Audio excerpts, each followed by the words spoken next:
Good evening, wonderful people, great Biafrans, wherever you are, on the face of this very planet Earth, especially those of you watching me live on Instagram. I welcome each and every one of you, and as I do welcome you, as always, I will ask you to welcome those around you. The time now is precisely 2 minutes past 7 p.m. in the blessed land of Biafra. And as you say, by the same number of minutes past the top of the hour, regardless of where you are. I welcome you by saying good morning, good afternoon, good evening, and good night to some of you, because unlike any other, this very broadcast, simulcast on multiple platforms, this very day, morning, noon, or night, depending on where you are, is being relayed right across the face of this very planet Earth. A lot of people are watching, a lot of people are listening, and many of you will be blessed as a result of it. And as I do welcome you, please endeavor, or should I say, try to welcome other people as well. As you know, Facebook is doing their best to try to suppress what we are doing. They are trying to frustrate us into submission that we may not be able to broadcast as EFIK-IBIBIO has mandated us to, but they have failed very, very woefully. And they will continue to fail. Today's date is the 8th day of March in the year of our Most High Elohim 2021. My name is Anambra-Igbo. I am the leader of the indigenous people of Biafra all over the world, the director of Radio Biafra and Biafra Television, and by the very special grace of the Most High Elohim, a servant of the wonderful people of Biafra. Regardless of where you are, as I said earlier, we are welcoming you. And we are going to pray as it is customary for us to do here. If you want to see me live, see me, I should say, not just hear my voice. You go to my Instagram handle, I should say. It is _. You know, the slash that is at the bottom, _official. A lot of people, I wouldn't say a lot of people. There are about, how many of you? I think about 99 people are now watching. Am I correct? Yes, I think roughly about that. And it's owned by Facebook as well, incidentally, so it won't surprise me if they try to kick us out sometime during the course of this very, I should say, enlightening program this very evening. Once again, I welcome each and every one of you. And before we proceed, we are going to pray. As it is usual with us here on this platform, we pray because we are nothing without the Almighty. We are going to offer praise and adoration to Him as always, and I will, of course, should I say, unfailingly pray in the language of heaven. Some may misunderstand, some of them may try to misconstrue, but one thing is certain right now, in the presence of the Almighty God, Elohim, Adonai, El Shaddai in heaven, the angels are singing, worshiping, and praising the Most High with the very oldest language on the face of this very earth, the Igbo language. And that's how I'm going to pray.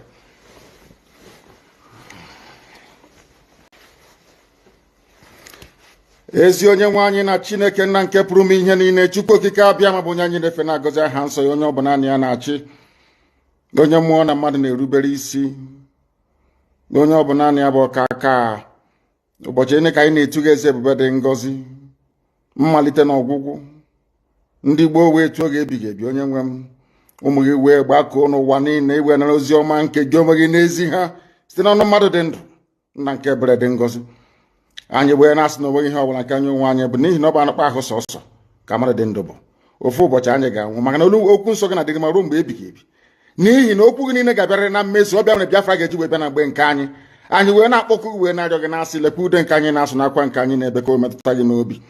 Onye nwe m na Chineke nna nke igwe, biko dịka isi wee napụta ụmụ gị n'ọbụ n'Ijipt, kwetu wee wezuga ụmụ gị bụ ndị Biafra mgbe ekwensu bụ zuu nke mmadụ dị ndụ kere. Anyị wee na-aja gị mma, na-asị gị n'ime ọnọdụ anyị niile anyị ga-ekele ha nsọ gị, wee nye gị nsọpụrụ n'ụtụ na eji ama mgbe niile. N'ihi na anyị enweghị iche ọzọ ewezuga gị, anyị onwe anyị anaghị efe arụsị. Ọbịa mere iji wee na-agọzi nzọmụkwụ anyị niile. Ọbịa mere IPOB ji wee gbaa mgbọrọgwụ n'ụwa niile, anyị anaghị atụ egwu mmadụ dị ndụ. Anyị wee na-eto gị eze ebube dị ngọzi, sị gị biko gbatara anyị ọsọ enyemaka. Ọ bụ naanị gị bụ onye anyị na-efe nwa akpụ isi ala nye, ka i wee napụta ndị gị n'ọbụ nke ekwensu. Anyị wee na-enye gị ofe na nsọpụrụ na ija mma, na-asị lekwa ka ndị iro anyị niile ka kasisi wee baa ha ọnụ, ha wee daa hapụghị ikuni ọzọ. Obodo ekwensu bụ zu ala nwekwa n'iyi eze ebube dị ngọzi. Anya ọnwa anyị bụ ụmụ gị wee na-akpọkwa ha nsọ gị, na-asị na enweghị iche ọzọ ewezuga gị. Anyị wee na-aja gị mma wee na-eto gị, na-asị onye kere ihe niile kere eke mana onwe onye kere, na n'otuto niile na nsọpụrụ niile na ịja mma niile site n'ebighị ebi mara onye bi ka a na-arịọ gị. Ise ise ise. Having handed over our proceedings to heaven, we must therefore proceed unfailingly and very speedily to preach this very gospel that we have been mandated to preach this very day, because heaven and earth will bear us witness that they came in their time and the gospel of redemption was preached and men were saved from their folly. This evening, I will start by calling upon Bishop Coker, or should I say, all the Catholics around the world, to please warn Bishop Coker to desist from making statements and comments that will annoy God Almighty in heaven. If he continues in the manner that we have deduced he is likely to follow, then I will place curse on him in public. I'm not saying this very lightly, because he is a man that I have enormous regard and respect for. Bishop Coker, I respect him. I love him immensely. But he came up with some statements which are, should I say, unbecoming of a sensible, reasonable human being. Therefore, he must retrace his steps. We must also remind ourselves that a few days ago, I said something about those of them trying their damnedest best to try to keep Nigeria together, a zoological republic that should not exist in the first place. And this evening, I want to reinforce this very fact, that the curse that I placed upon United Kingdom, a people that I revere and I love very much, people that I hold their citizenship and have sworn allegiance to, and will continue to defend their interest, genuine interest, of course, because I am an Anglophile at heart. That very Britain today, it is not been up to 7 days that I made that statement live here on air. The leader of the Welsh people have come out to make a categorical statement that Britain no longer exists in their own thinking. This is what I want to guide the thinking of all our people. I want it to guide our understanding of what is happening in the zoo, and to understand also the spiritual dimension which we have chosen to pursue this very noble cause. According to Mark Drakeford, who is the leader of the Welsh people in the UK, and I quote, "The United Kingdom is over," he said. UK, as I told you a few days ago, that anybody who has a hand or who is trying to keep Nigeria together, their kingdom or their entity will disintegrate. These are the things that I want you to understand this very evening, that Nigeria has expired. The wrath of Almighty God is upon Nigeria. Look at Tinubu, for example, what the Yorubas are going through on his account. Look at how the Christian minorities in the north are being slaughtered and brutally massacred by the Janjaweed elements of the caliphate. Because the likes of Bishop Coker is there preaching unity that he knows doesn't exist. Because Britain is directly involved in trying to keep together what God Almighty has rendered asunder. That is the reason why Mark Drakeford has come out to say that United Kingdom is over. He's a very heavyweight politician in the UK, the leader of the Welsh people. He is the first minister of the Welsh people. Wales, of course, in the UK. He's a principality. And mind you, Prince Charles is supposed to be the Prince of Wales, or should I say, the titular head of the government of Welsh people. But here we have Mark Drakeford saying it categorically that Britain is over. And I warned Britain, if you continue to meddle in the affairs of Nigeria to the extent whereby you are presenting a stumbling block to the emancipation of the children of God, the children of light, United Kingdom will be decimated. Because you're very proud and very arrogant, because you think that you're Caucasian, you're white, you can do anything and get away with it, you may think that the disintegration of the UK has nothing to do with Biafra, but I can assure you categorically that it has.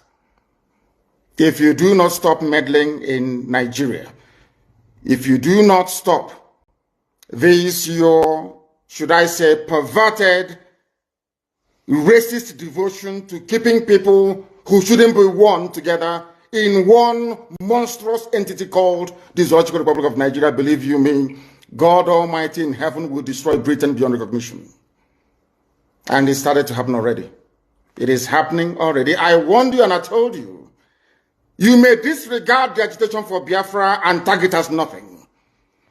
Because you came, you saw, you conquered and you colonized. But I'm warning you today, if you continue, the wrath of God will be upon you. As I warned the zoo many, many years ago, if you don't allow we Biafrans to go, that zoological republic called Nigeria will be a worse place than Somalia. And today it is happening. And if you have not applied for your Somalian visa, please try and do so. Should I say Somali visa? Try and do so as quickly as possible, because the zoo is on the path of destruction. And there is nothing man can do to reverse it. Mark today's date and what I'm telling you. Nigeria will be destroyed beyond human comprehension. So says the Lord of hosts. Anything I tell you here is gospel. Anything I open my mouth to tell you must come to pass. Because Almighty determined that we should come. And we have come to preach this very gospel in truth and in every honesty. And I want Britain to understand this today. If you stand as an obstacle on the path of Biafra freedom, you will be destroyed. The same way that the late dead Buhari tried. Buhari tried to stop Biafra from coming. Today he's in a shallow grave in Saudi Arabia. Not only that, that kingdom he was trying to build is now shaking. That very kingdom, that very Fulani caliphate, the Fulani takeover of Nigeria is in tatters. Because we are here, or should I say, Chukwukikabiyama determined that we should come. And nothing, absolutely nothing is going to stop us from performing the will of the Almighty. Today, I can tell you categorically that in the United Kingdom, the First Minister of Wales, part and parcel of this United Kingdom that colonized, enslaved, subjugated, and still colonizing the zoo called Nigeria till today, a part of Britain have now said that they're going to divide. They will leave. Scotland will leave. Wales will leave. Northern Ireland will join the Irish Republic. And you only have the Little England at last.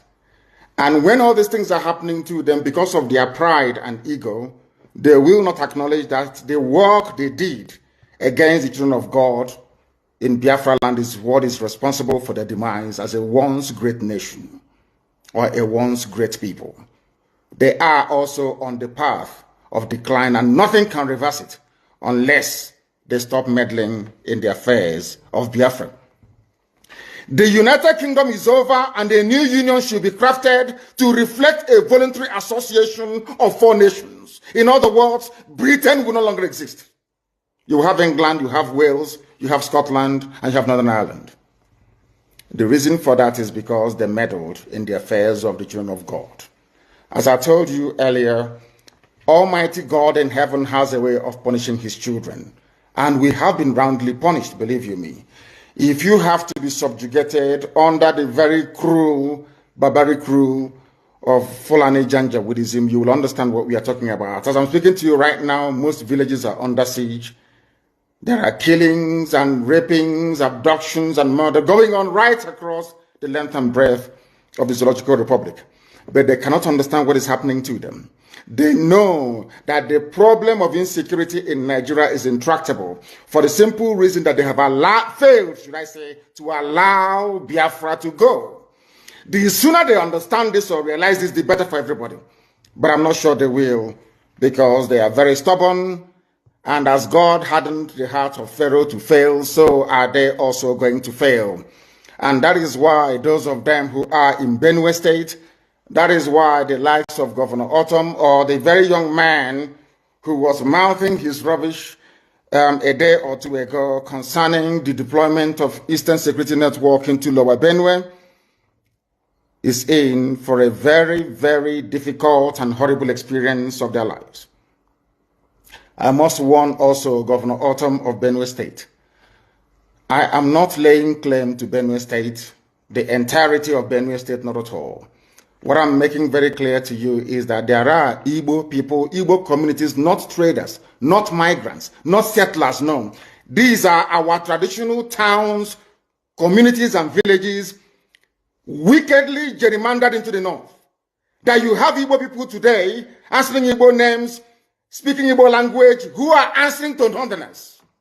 An abomination before God Almighty in heaven. I will not allow it to continue. Those Igbo-speaking parts of Benue State is part and parcel of Biafra. Part and parcel of the eastern region. And should anything happen to them, if you fail to control Fulani incursion into that very territory, then ESN will continue to do their work. And I have commended them earlier and allow me to do so again at this very moment.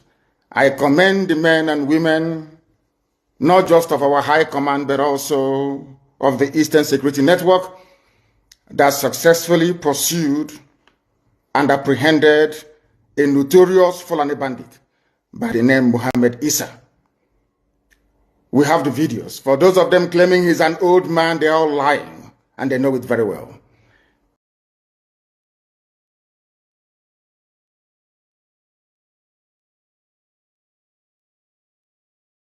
A minute silence to the fallen heroes of Biafra, and the time starts now.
We mourn our heroes past, we celebrate our heroes as we continue to fight on to see that Biafra is fully restored.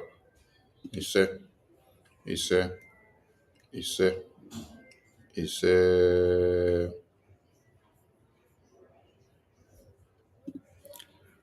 Yeah, greetings to all Biafrans and greetings to those watching us on different platforms. We are live on TikTok, we are live on Facebook, YouTube, and Twitter.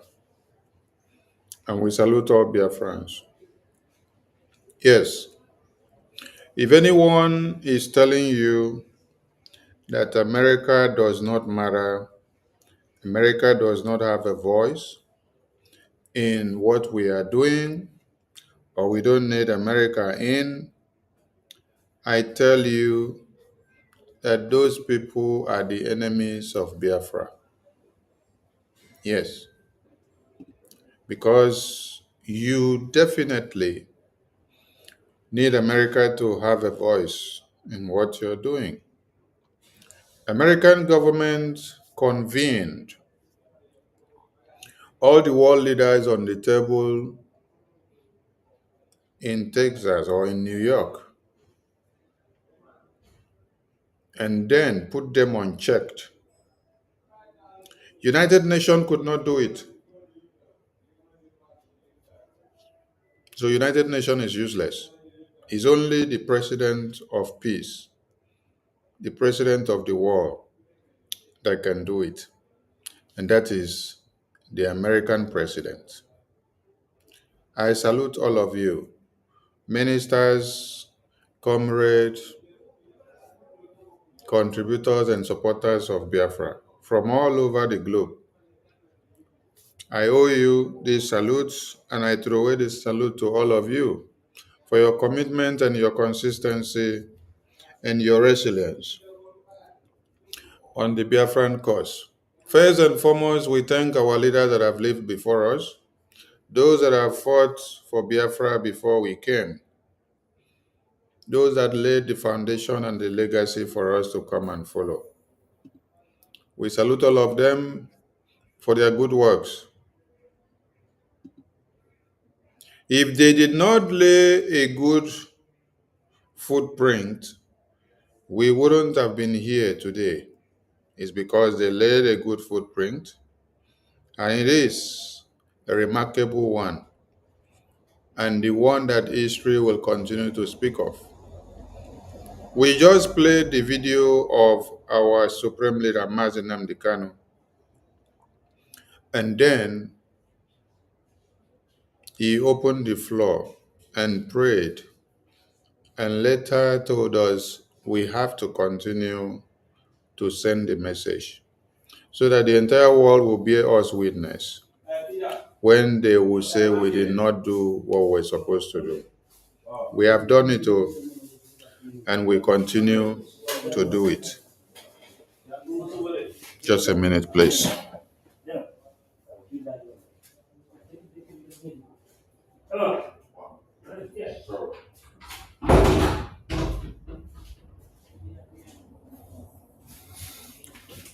So, I appreciate all of you supporting Biafra, all of you supporting the BDF, all of you supporting BRGIE.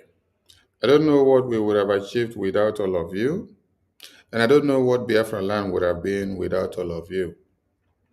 Our babies, women, and children and men are not being slaughtered and running out of their lands to Cameroon to become refugees or to seek refuge because of the existence of Biafra Republic government in exile, because of the existence of Mazi Nnamdi Kanu, because of the existence of Mazi Simon Ekpa, because of the existence of Biafra Defense Forces. It's like we foresaw the doom that was coming to the entirety of human beings in Nigeria. And then we built a defense mechanism that could protect and harbor every invasion and takeover or annihilation of the Biafran people. It is high time you wake up from your sleep. On the 6th, 7th, and 8th of November, it is sit at home, total lockdown of Biafra land. This is when Nigeria will be planning to display their caricature elections of one Nigeria. And we implore all Biafrans to remember that you all casted 50,048,916 votes to say yes to exit Nigeria. And it is on that which we use that your mandate to declare the restoration of Biafra on the 2nd of December 2024. So there is nothing like one Nigeria election in Biafra land. Take it home and share the message. The 6th, the 7th, the 8th of November is total lockdown of Anambra. And let me remind everybody, on this very day of the 6th, the 7th, the 8th of November 2025, during these 3 days, sit at home. Stay clear from anything Nigeria within Biafra territory. Because the Biafra civil engineers, they will be restructuring many structures in Biafra land. And we also urge every Nigerian institution within Biafra territory, on these days, lower your flag, it is mandatory, lower your flag. Nigeria terrorist government, lower your flag, on the 6th, 7th, 8th. Every Biafran should know that they have to stay clear from anything Nigerian territory. Because on this 6th, 7th, 8th, the Biafran civil engineers will be restructuring many structures in Biafra land. The Biafra civil engineers will be restructuring many structures in Biafra land. So on these 6, 7, and 8, lower your flags of Nigeria in Biafra land. And Biafrans, stay clear from every Nigerian facility, because the Biafran civil engineers will be restructuring many structures in Biafra land.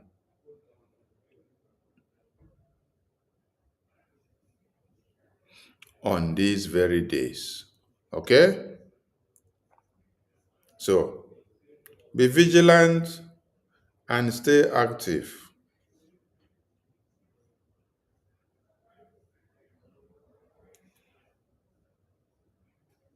And we continue on our awareness. Now, there is no elections in Biafra land, and you have thousands and many reasons for that. The evil politicians that we have in Biafra land, they sold Mazen Nnamdi Kanu for what?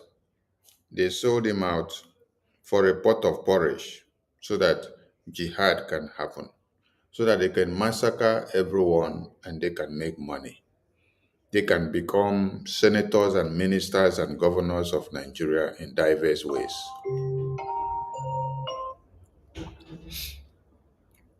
That's why they actually sold out Mazen Nnamdi Kanu, so that they can remain relevant. Are you getting the point? That is why, as Biafran people has taken Biafra to the US congressional briefing, and the senators of BRGIE, the senators of US Congress are taking the message as given to them by BRGIE. You don't hear any of the Nigerian senators, Nigerian ministers, Nigerian governors that are of the Biafran extract having the boldness to come and say anything. That is why the US is very important in what we do. Our commitment to seeking the recognition of Biafra and the voice of the US government in Biafra will continue. We want everyone to understand that the US congressional briefing actually opened the way and gave hope to Christians in Nigeria. Without the US Biafra congressional briefing, I don't think anybody will be talking about the Christian massacre today. It was after then that we opened the door. The key was open. The boldness and the courage and the commitment of every media houses and all the international communities and committees that matters, they all came in because BRGIE have opened the gate. And do you know what happened today? Today, one of the senators or reps of Nigeria that is in Biafra land, serving Nigeria, he was cut short in the whether National Assembly or House of Representatives of Nigeria for doing what? For trying to bring Mazin Nnamdi Kanu's case to Nigerian House of Reps or National Assembly. That is going to be my topic tonight. But I want everybody to remember and to understand that it is only the Biafran people that has made Christians in Nigeria to now have hope. All your hopes were dashed out. And now, for BRGIE to have gone to the US Congress and put Biafra on the table, you now have hope. Yes. Biafran people has given you hope today. So I want Biafran people to understand that the work that you are doing is paying off. That Nigerian government runs away from discussion of Mazin Nnamdi Kanu's health condition or a motion raised by one of their senators in the lawmakers' chambers of Nigeria, you should understand what it means. What it means is that they are getting your message. Before the senators or the lawmakers decided to raise the motion of Mazin Nnamdi Kanu's health in the lawmakers' chambers, the message that you have been sending, which is holding our senators, our ministers, our governors accountable, our politicians, for the release of Mazin Nnamdi Kanu, it is sinking deep. It is yielding fruit. So what are you supposed to do? Continue to fire on. Yes. You need to continue to hold your leaders accountable. If you don't hold your leaders accountable and you go about running to Abuja, you go about running to Lagos, you are actually wasting your time. Yes, there is somebody here that says he did not see the US congressional briefing televised on television by the US government. You did not see it, Wibo Okudili, you did not see it on US television televised. But the US government, the lawmakers' chambers, the White House, they allowed you entrance into the US Capitol. You, Wibo Okudili that is talking, have you ever had access to enter the US Capitol? Let me even start from your Nigeria contraption where you come from. Have you ever had the opportunity to, let me highlight your message. Have you ever had the opportunity to enter Aso Rock? Nwibo Okudili, have you ever had the opportunity to enter Aso Rock in Nigeria, where Boko Haram terrorists controls? You have not. So if you have not even had any access to enter Aso Rock, then talk less of having the opportunity to hold a congressional briefing inside the Aso Rock chambers, where you are now telling the entire world about Biafra, about the massacre of Christians, about the persecution of Christians, about the slaughter, about the terrorist invasion that has come to take everybody overnight in Nigeria. If you have never had such opportunity to enter Aso Rock, and then BRGIE had the opportunity to do this in the US Capitol.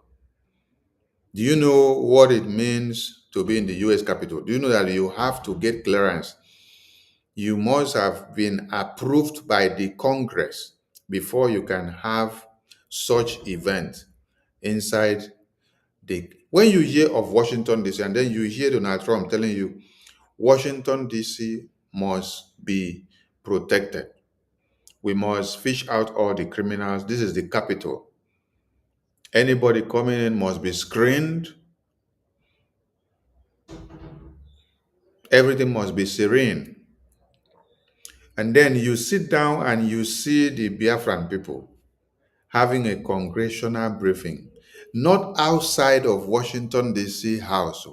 It is inside the congressional building, where you used to sit down on your television and you watch.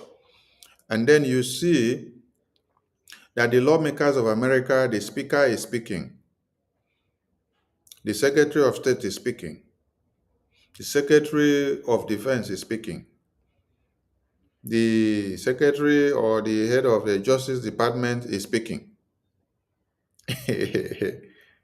That is the place where you used to see Donald Trump sit down to speak, that Oval Office. Now that place where that Oval Office there, now there, now in Biafran people go. So you may not understand the significance of Biafran people holding a congressional briefing inside the US Congress House. It is not about the presence of the congressmen and women to be inside there. You did not see congressmen and women inside there, right? Because they were in already a congressional session. That was the day they were passing bill and battling with the laws of America and what they have to do. And you see today they are battling with America shut down the government. The Democrats shut down their government. That one is their issue. It's not our own. They were debating on their governmental structures and decisions that they have to make. But you did not see them there. Then I want to ask you, if you did not see them there in that very place, how did we enter the congressional building? How did we gain access to enter this place? Do you enter this place by chance? Do you just go and walk about? All these people you see here, they had a tag that was screened and presented before they were able to enter here. Without that tag, without your name on the list of persons that were coming, you were not allowed to enter. You must be cleared before you enter. So this place that you looked at and then you thought it was just a caricature or a showy display, the result of what was done here is what you are seeing now. You did not need to see the senators and the reps members and all the lawmakers flocked into that very room. But they approved that congressional briefing to hold. They gave that venue. All they told you was go and use the key to unlock the door. Because this congressional briefing was a key to open the door to deal with Nigeria. A key to open the door to open the Pandora box of Nigeria. After this congressional briefing, you have seen everything happening to Nigeria now. Nwibo, are you also lamenting as Nigerian government are lamenting? Because Nigerian government are lamenting very, very hard. They are lamenting so much and trying so hard to do what? To debunk the exposition of the massacre of Christians, the slaughter of Christians. So before we even go into what happened in the National Assembly, where Mazi Nnamdi Kanu's issue was brought up and then they tried to flag it off, I want to go to the CAN chairman that was massacred, because Nigerian lawmakers are trying so hard to deny that the massacre of Christians in Nigeria is not just massacre of Christians. That we are trying to put the US to come and destroy their government. That the massacre is generalized. No. This is, and today we saw a post coming out from Christian Association of Nigeria platform. And they said that they are condemning the US and dismissing the fact that the massacre in Nigeria is Christian targeted, that it is not. So that is why I'm bringing this video now to play, to ask the Christian Association of Nigeria, who was beheaded here? Which person's head was cut off? The video where the chairman of Christian Association of Nigeria's head was cut off, the video is there. We have the video, but we cannot play the video here because of how gory the images are. Yes, because when you're dealing with Nigeria, you have to be going with evidences. That is why when you go to the BRGIE website, when we are publishing a news, we will give you evidence link for verification. You will click the evidence link, you verify the evidence that we are giving you. So it is not alleged. No, it is not alleged. We give you a link of the news that we are presenting so that you can go and verify. You click the link, you go, you verify. Let me show you an example. For example, now you come to the BRGIE website. Then you come to news.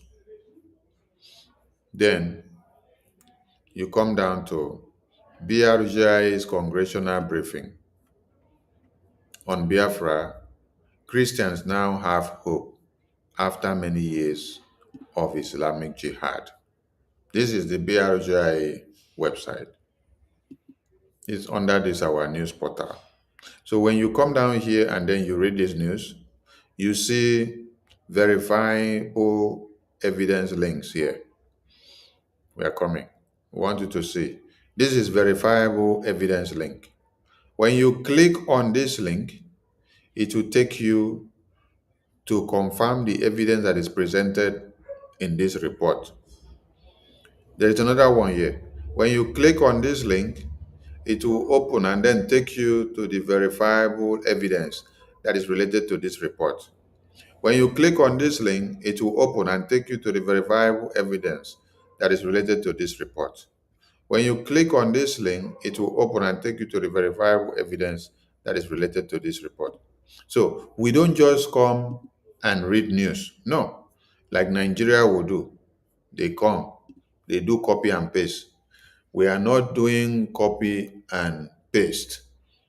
What we are doing is to point the evidence to you, report and relate to Biafra, and then bring Biafra to the center stage. Okay? Now we know that when Boko is a fool, you will want Biafra to be presented in Washington, D.C. And your NGOZI or Abu Fulani has been with you for over how many months, and she has not been able to present it to the US. Okay? Oge is presenting it, and then you are crying. Continue to cry. Hey, hey. Continue to cry, you. And that brings us to something else. Biafran people, we have seen Ngozi posting out ID cards of some Biafrans. Yes.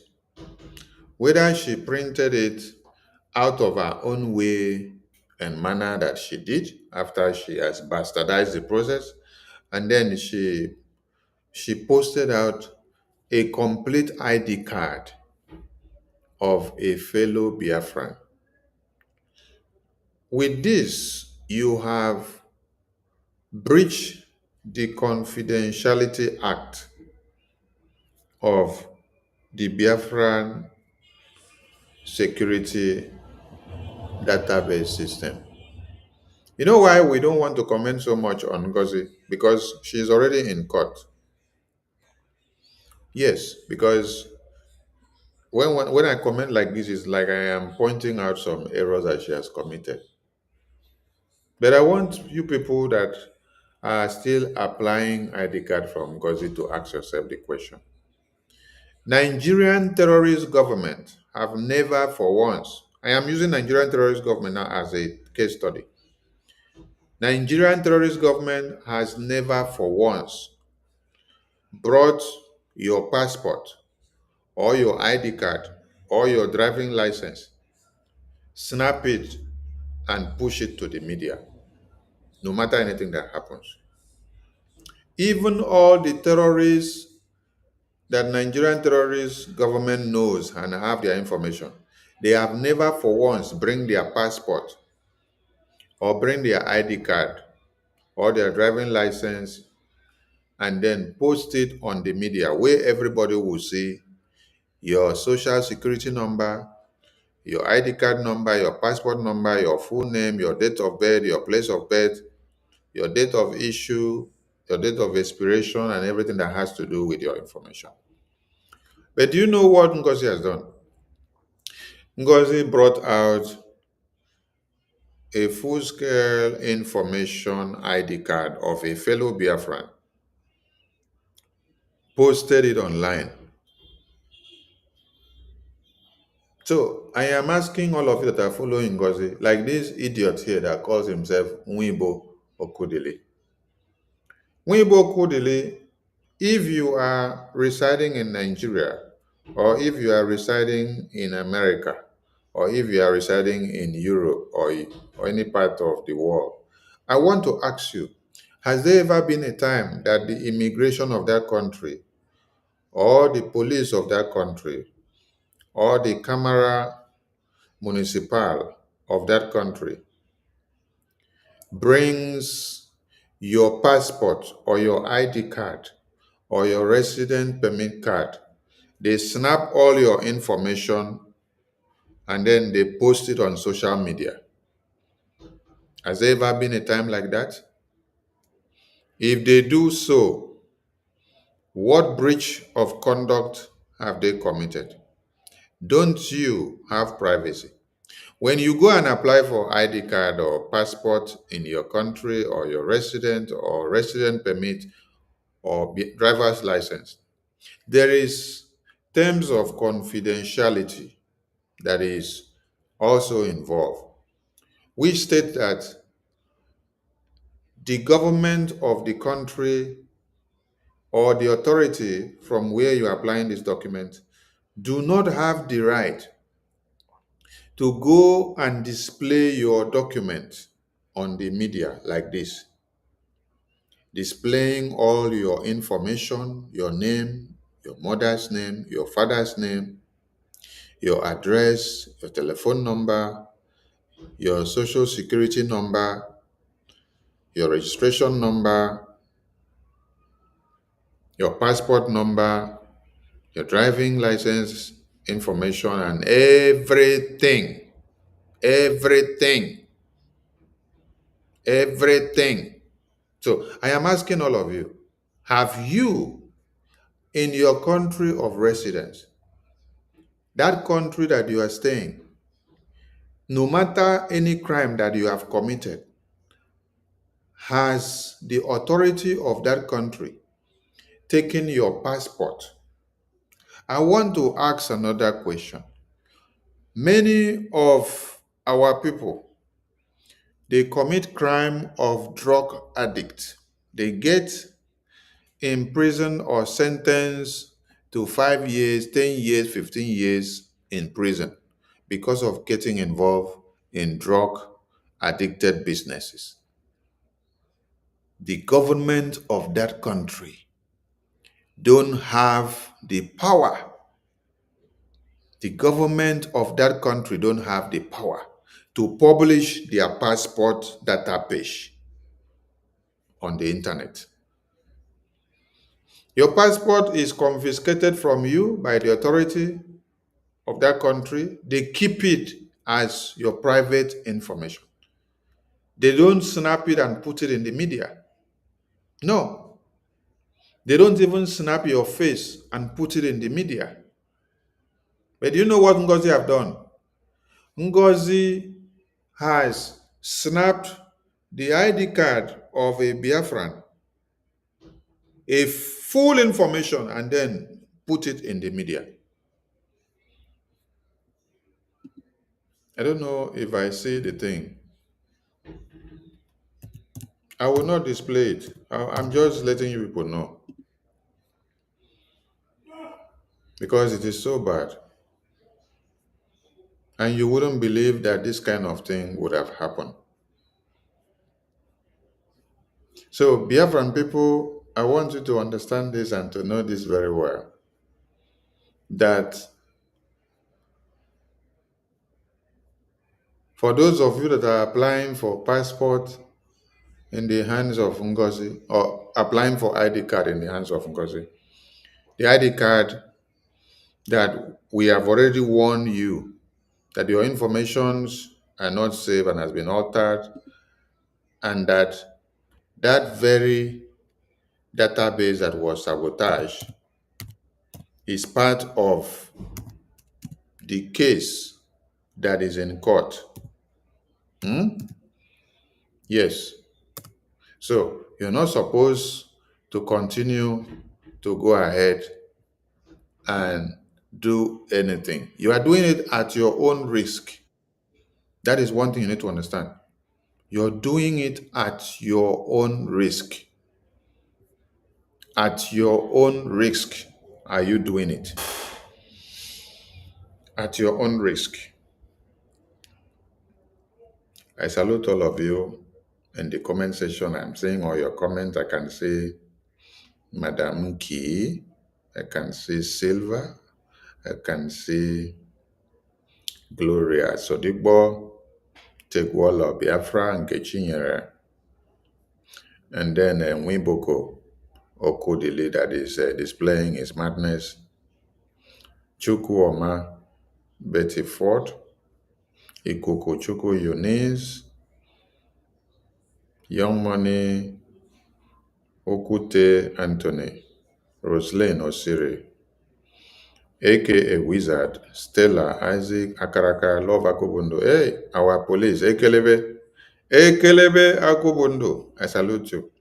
Ibanda, Teti Ibanda, Clement Neto, Asa, Man, Badu, Friday, Peter, Wakidi King, Obenaebe, Light Fix, William Elui, Ejim Ko Onye, Sharam Kula Chikoziem.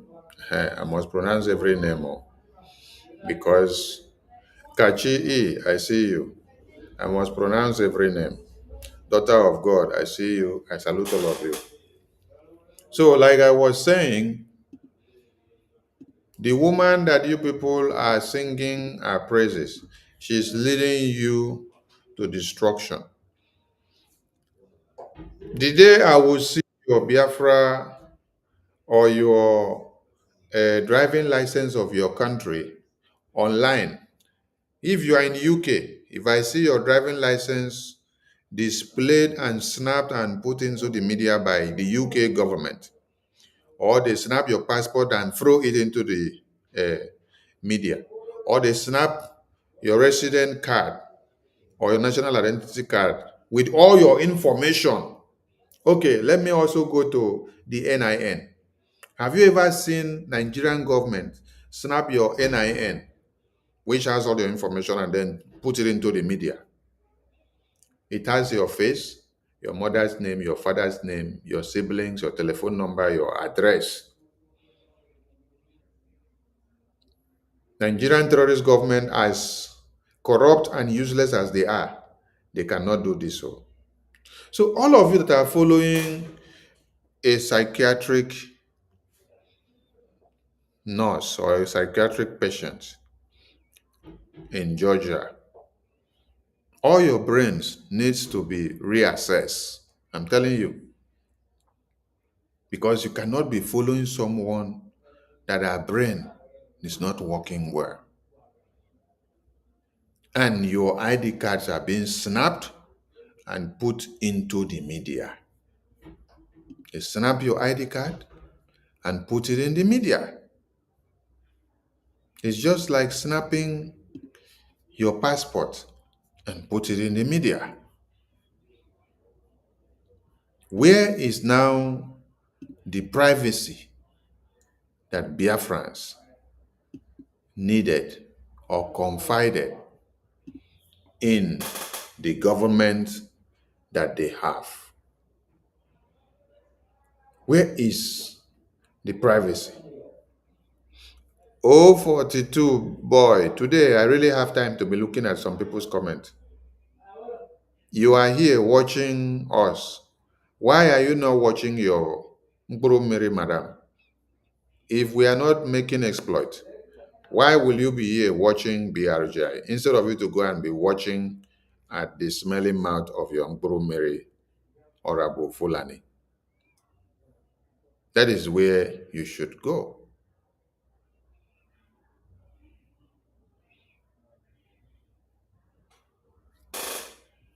Biafran people will be asking a question. When I gave my information to BRGIE for them to use it and process my Biafra database ID card, BRGIE agreed. The agreement on the database is that my information will not be exposed to the social media. The agreement was that my information will not be exposed to a third party. The agreement was that my information will not be given out to anybody to know. So now that you sit down, you now saw your information, your ID card, posted out to the media with your face complete, with your ID card number complete, with your date of birth, with your full name. Hey, oh my God. With your expiration date, every information about you, your document is posted on the media. What kind of government authority does that? What confidence do Biafrans now still have in such government that carries their passport and carries their ID card, snap it and go and dump it in the media?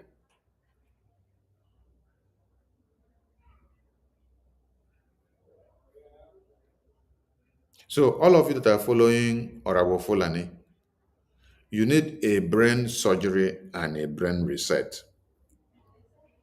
I'm just taking time to say something about this, because when I come on a special program for this very issue, I will so tear it apart. But you know, the Biafra database sabotage of NGOZI is already there.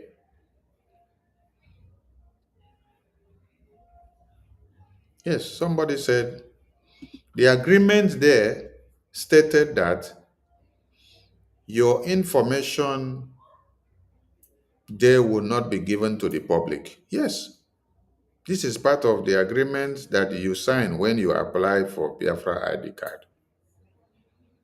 And BRGIE assented to that. They gave you their word and tell you yes. And then Madam Key says it is data breaches. Yes, it is data breaches because you breach the data agreement, the policy agreement, the confidentiality agreement. So this does not add up in any way to tell that the immigration of UK will bring out all the documents and the information you have on your passport and then post it on social media. How many people have committed crime in UK? Even the jihadist terrorists. Have you seen the UK government bring their passport from the database and post it on the social media? Have you seen the UK government bring their ID card and post it on the social media? Have you seen the UK government bring their driving license and post it on the social media? Because all these documents are confidential and they have all your information. They have your digital scan, they have your thumbprint, they have the information of your family, your work, and your address, and everything. Every information there is linked to your bank account. It is linked to your hospital and your health issues. So this is a breach of confidentiality. And I want all Biafrans to remember that on this very database system that this woman sabotage, the case is in court. As the case is in court, that is why I will not comment so much. The only thing I will do is that maybe in my next broadcast, I will now come with the step-by-step strategies on how the ID card was sabotaged and the evidences that were presented by Dorothy, one of our partners in crime, so that you now see. If you check now, don't worry, when I come, I will explain better. Let me not give them the expo now, because if I give them the expo now, they will go and alter it and start changing it. I salute all Biafrans. So let us ask Christian Association of Nigeria, who said that they are now working for the terrorists. Let us ask them, who beheaded the chairman of the Christian Association of Nigeria? Because they came out to say that, that we are doing propaganda with the US government, that the genocide in Nigeria is not targeted at Christians. So let us ask them a question here. And the Adamawa State Chairman of Christian Association of Nigeria says Boko Haram fighters have beheaded Reverend Lawan Adimi, the CAN chairman in Michigan local government of the state. Bishop Stephen Dami Mamza explained that terrorists who earlier demanded for a ransom of £2 million, however, rejected an offer of 50 million naira and killed him.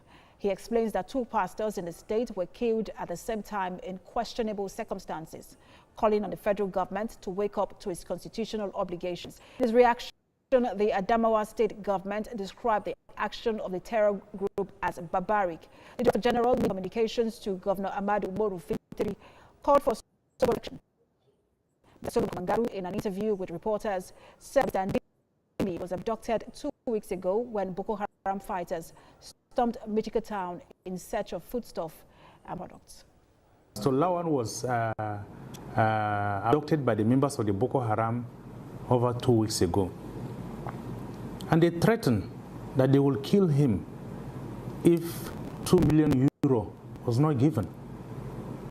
But at the end of the day, actually, it seemed that they were not really interested in money. They were really out to kill him. He was beheaded yesterday because last week they called the wife on Thursday and they told her that they will be beheading him on Saturday. So they didn't do it on Saturday. They waited until Monday, yesterday, and then they did it. Well, the governor is deeply saddened. It's really lamentable that the matter concerning Reverend Lawan Adimi, who is the CAN chairman of Michika local government that was abducted, has come to this unfortunate end. The governor sends his sympathies and regrets to the Christian community, particularly the Christian Association of Nigeria.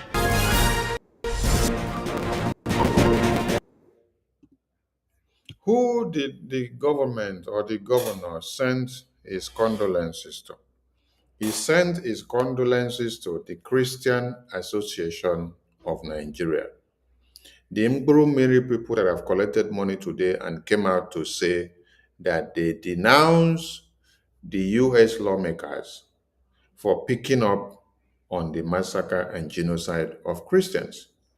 So I am asking a very pertinent question today.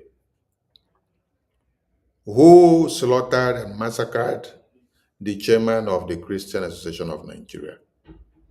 Mind you, this news is not today news. This was January 2020. It is still fresh. January 2020. 2021, 2022, 2023, 2024, 2025. How many years? 5 years, I guess, right? Okay. So the chairman of Christian Association of Nigeria was beheaded. And we have the live video, but we cannot play it here.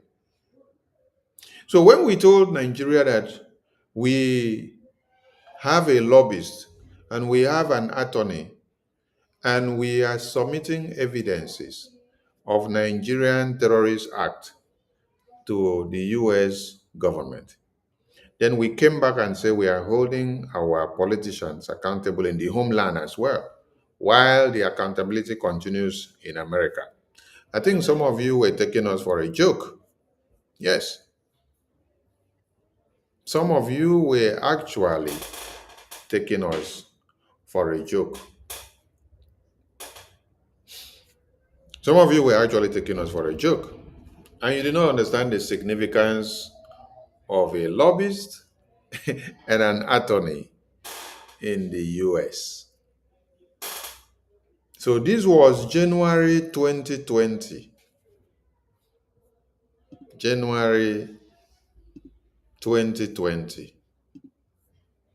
Christian Association of Nigeria chairman his head was cut off. They asked for 2 million euros, which they know that kind of money cannot be gotten. So it was that they actually wanted to eliminate him, to send a message to the Christians. Are you getting the point?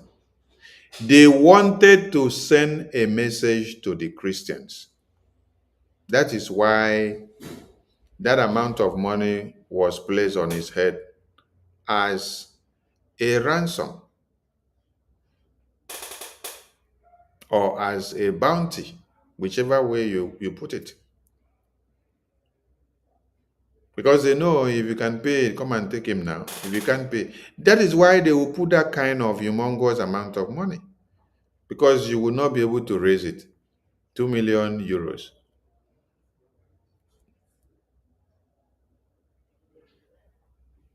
So those that are denying that there is no massacre and genocide of Christians in Nigeria, I want to see a video where a Fulani terrorist imam was beheaded by the Boko Haram.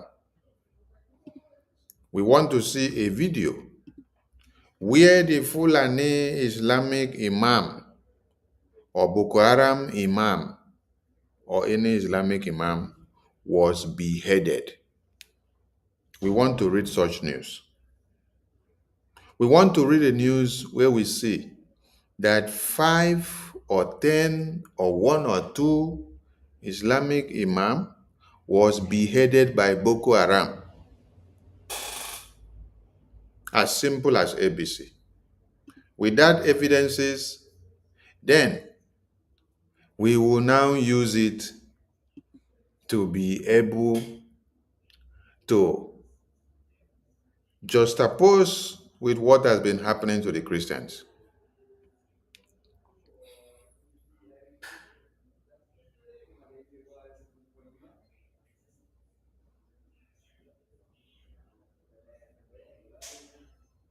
Can anyone provide us with a video or one publication where one Islamic imam was beheaded? We are looking for evidence of it. If you can produce us one evidence where an Islamic imam was beheaded by Boko Haram, we will not have any reason to argue with you again. Boko Haram executes chairman of Christian Association of Nigeria in Adamawa 2020. Can you see it? The Abubakar Sheko faction of the terrorist group executed the chair of the Christian Association of Nigeria, CAN, in Adamawa, Reverend Lawan Andimi, on January 20. Reverend Andimi was abducted on January 22nd when terrorists wearing military fatigues ransacked Michika town and forced him into a vehicle. News of Reverend Andimi's death was broken in a tweet posted on 21st January by Nigerian investigative journalist and Boko Haram expert Ahmed Salkida, who received a video of the beheadings of Reverend Andimi. And an unarmed soldier at 2:42 p.m. Mr. Salkida wrote, "To break some news items can traumatize. I'm battling with one of such. Reverend Andimi, abducted by #Boko Haram, was executed yesterday. Reverend Andimi was a church leader, a father to his children, and the community he served. My condolences go to his family." Then you read, in a proof video of live video sent to Mr. Salkida earlier, Reverend Andimi had asked his colleagues and particularly the president of his own denomination, the Ecclesia Yanwa, a Nigerian EYN Church of the Brethren in Nigeria, to speak with the Adamawa State Governor and other relevant officials to secure his release, while expressing confidence that he might return to family and colleagues by the grace of God, he added, if the opportunity has not been granted, maybe it is the will of God. Reverend Andime concluded his statement with the following words: don't cry, don't worry, but thank God for everything. That was how Reverend Andime was beheaded by the terrorists that you see today. So we are now asking the people that said that what we have done with the US congressmen and women and lawyers and lawmakers to hold Nigeria on their blockers, those that are saying that it is a lie. We want a counter evidence. If this is a chairman of the Christian Association of Nigeria that was beheaded, many officials of Christian Association of Nigeria have been beheaded. Not one, not two, not three, not four. So if they have turned the Christian Association of Nigeria to a Boko Haram terrorist group now, or to a Palestinian terrorist group, or to a mass terrorist group, we want to understand so that we will all know that they don't exist in Nigeria and they are all working for Nigerian terrorist government. So nobody will waste time and think that there is CAN, Christian Association of Nigeria. This is an opportunity to drag out all the religious leaders. Pastor Enenche, Apostle Suleiman, Oyedepo, which other one? All these pastors, all these bishops, Kuka, and all of them, both the ones that are speaking and the ones that are not speaking. This is an opportunity to tell all of you that when you keep quiet about the massacre of one Christian Association of Nigeria official, and you downplay the reportage, and you take sides with Nigeria to be able to continue in their massacre because you want to remain relevant, you may be the next person to be cut short. Yes. So the massacre of Christians in Nigeria is real. For those that are not aware, we are helping you to amplify the news. Yes, we are helping you to see and know. That is why all these days when I come online, I don't bother playing any other video. I'm playing videos that is exposing more of the genocide and the massacre because this is the time to key in.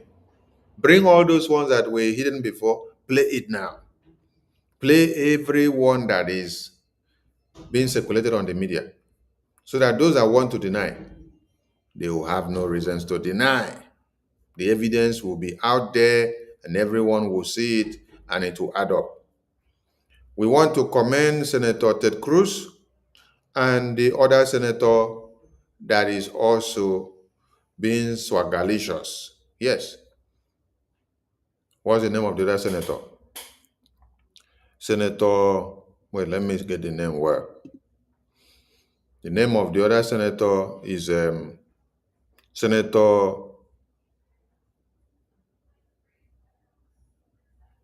okay, this is Congressman really more. Congressman really more. Yes.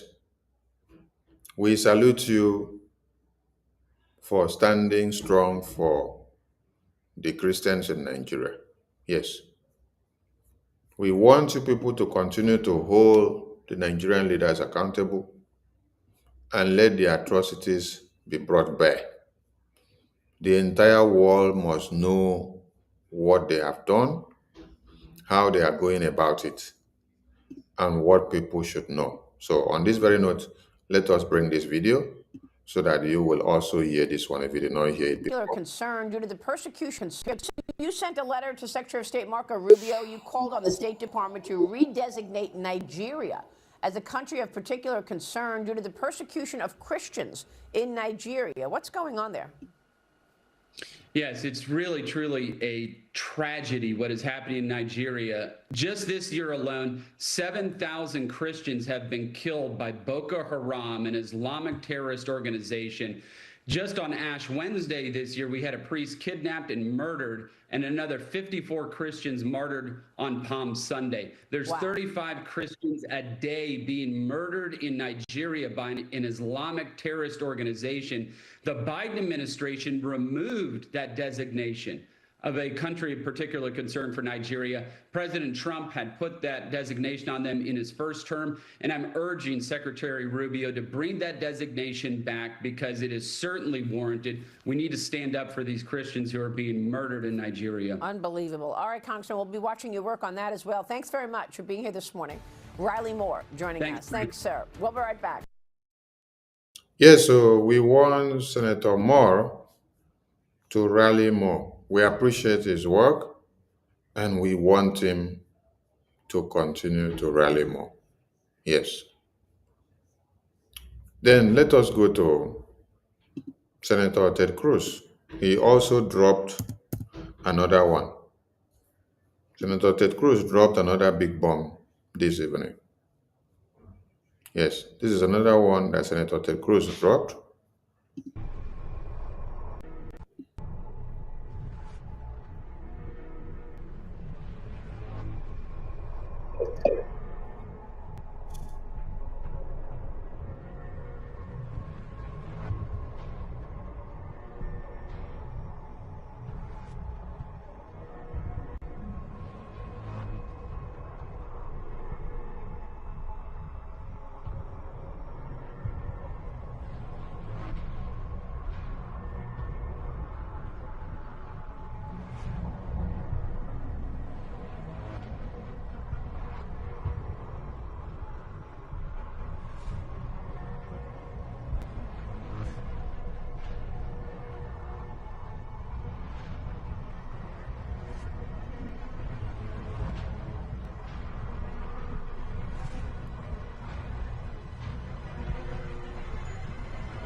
So, if you do not believe in what we have been saying, don't you believe when Pope Leo also condemned the massacre of Christians? If you do not believe in the one that we are saying, don't you believe when Pope Leo, yes, Pope Leo,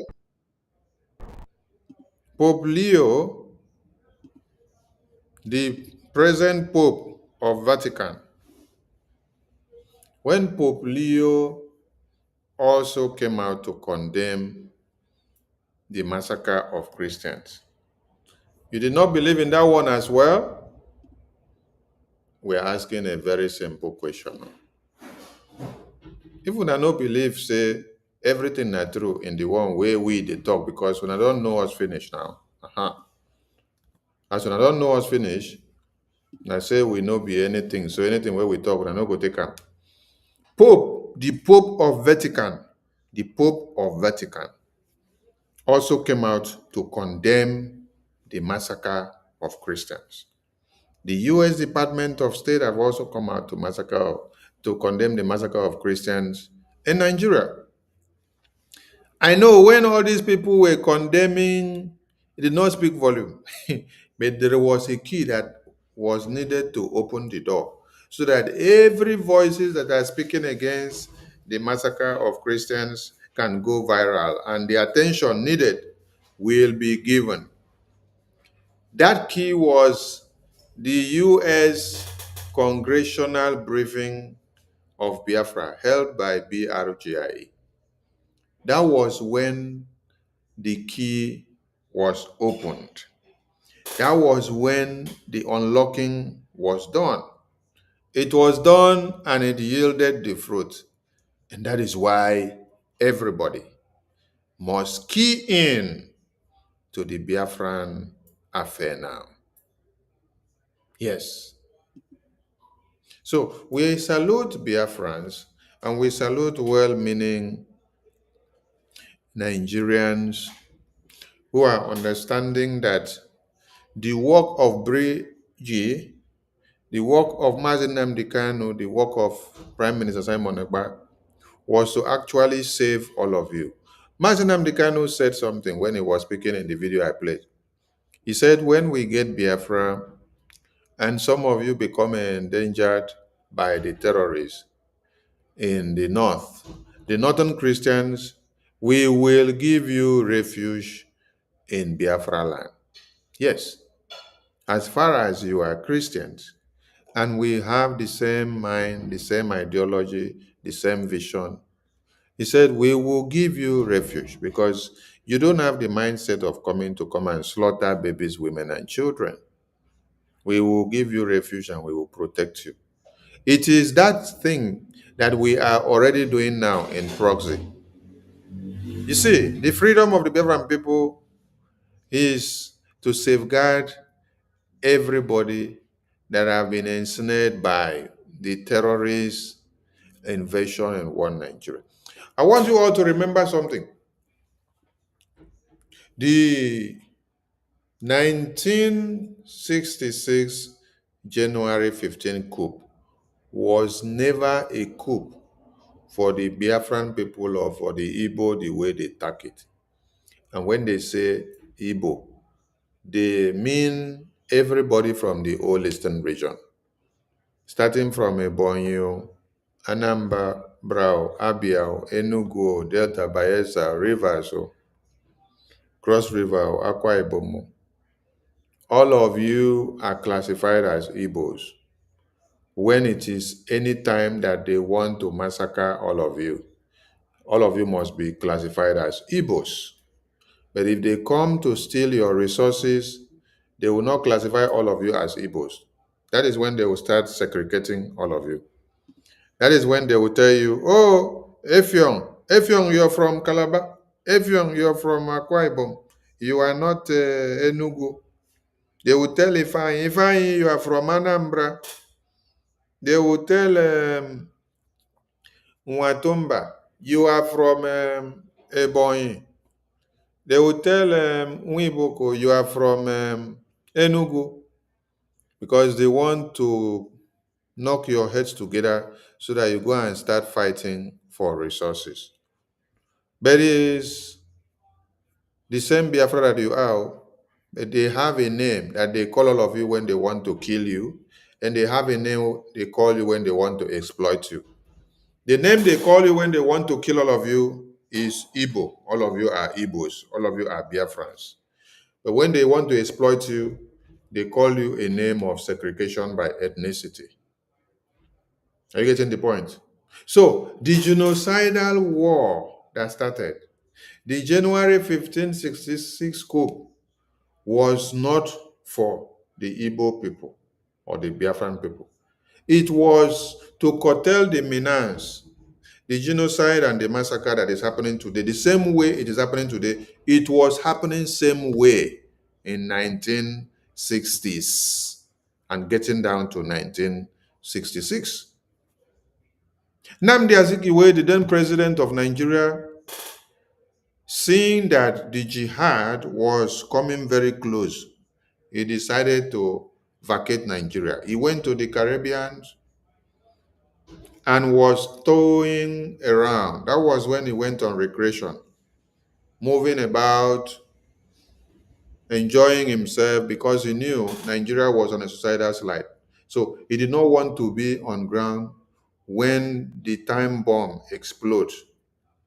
So he went on the Caribbean, he was enjoying himself, and then left the ground open. So when the coup actually happened, when the war actually happened, he was not there. Are you getting the point? He was already outside because he could not contain it. So it is men with balls, men of steel, men of valor, men of timbers and caliber that can stand the test of time to face war and to face decision making in that kind of situation. So, was that January 1566 coup for the safety of Igbos? No, it was for the entirety of the Nigerian people.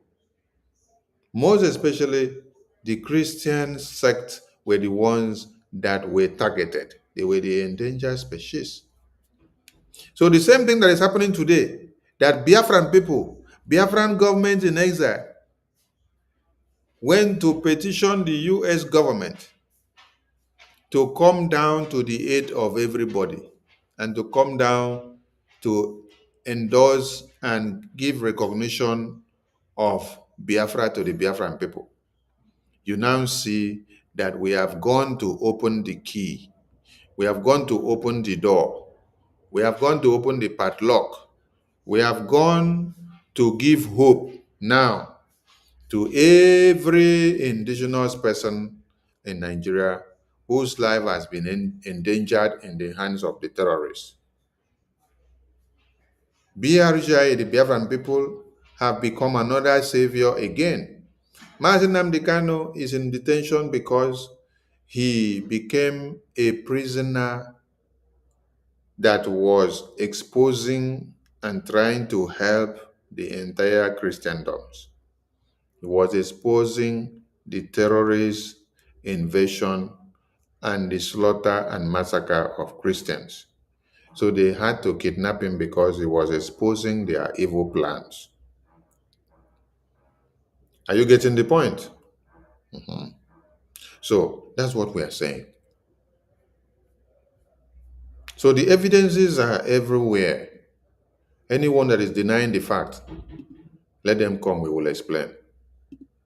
But if they can produce only one video, we need only one video where you will give us where the Boko Haram terrorists are beheading the Islamic clerics, the Boko Haram clerics, the Fulani clerics, the imams who are preaching in their mosques. We want to see where the Boko Haram terrorists abduct them, behead them in broad daylight, and do video and send it to the media to tell you that they are beheading their own clerics because he has done this or done that, and to show that the massacre that they are doing is not about Christians, that is about eliminating their own people.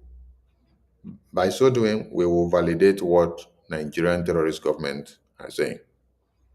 So, coming down to the Nigerian lawmakers' chambers, they said there was tension in the House of Reps as the Speaker clashed over Mazi Nnamdi Kanu's health.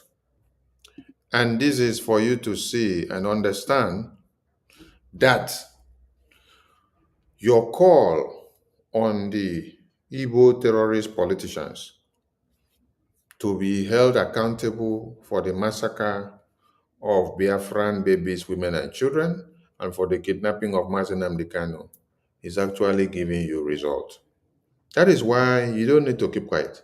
You need to drag these demons and these monsters out because they are your problems. If you don't drag them out, they will not do anything. And we want to applaud that very rep, that very senator that is in that House of Reps speaking in favor of Nnamdi Kanu. The other senator, Senator Osita Isonaso, the one that said, Mr. Speaker, the Senate is worried that if the activities of Simon Ekpa is not brought to book, that they are worried that Nigeria will now come to the agreement and the acknowledgement that Nigeria is unworkable and everybody will come down to accept everything about the way Nigeria is a dangerous and destructive diversity that one cannot survive in. This very one, you cannot see him stand up to plead for the release of Nnamdi Kanu to go for medical attention. No, you cannot see him. You can only see the ones that have good conscience. So, we applaud that senator. We are going to play his video. I think it's the same senator that was in the court with the lawyers of Nnamdi Kanu, or the legal team, who was still talking, who said he's very ashamed of the Igbo politicians who have connived to kidnap Nnamdi Kanu and hand him over to one Nigeria. And then, while the Fulani terrorists are having negotiations and a peace deal with the federal government, they have all gone silent. So we applaud this senator or this rep member for his stand in upholding the freedom of Nnamdi Kanu. So let us read what we see here and later we'll play the video. We said the lawmaker Obinna Agucho said he wrote the speaker Abbas Tajuddin and others on Nnamdi Kanu's deteriorating health, but has yet to receive a reply more than a month after. Did you hear that? It's up to a month to he wrote the petition. It's up to a month he wrote the petition. And because it involves Nnamdi Kanu, it involves a Biafran person, they don't care about replying or saying anything about it.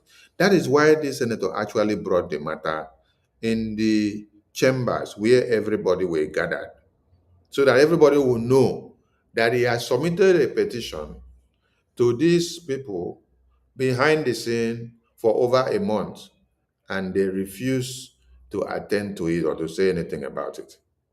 Yes.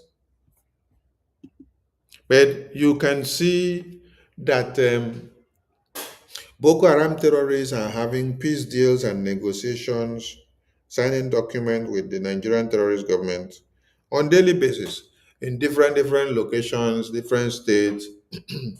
Everywhere you see them signing.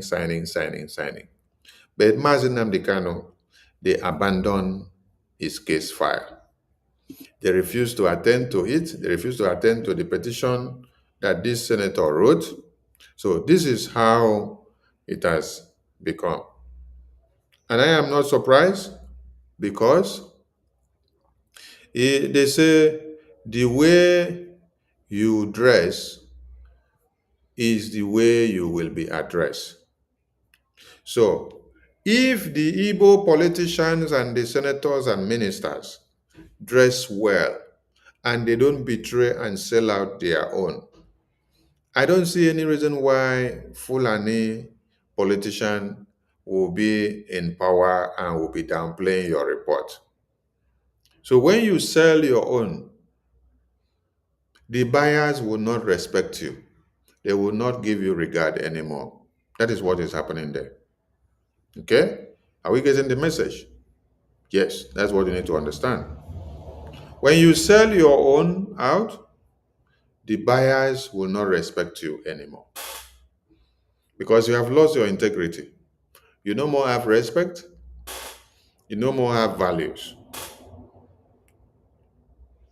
A father that knows the benefit and the interest, or owes the interest or the benefit of his son or children in heart or at heart, will never go to the point of selling out his own child so that they will now become Igwe or now become a politician for the next 10 years. No.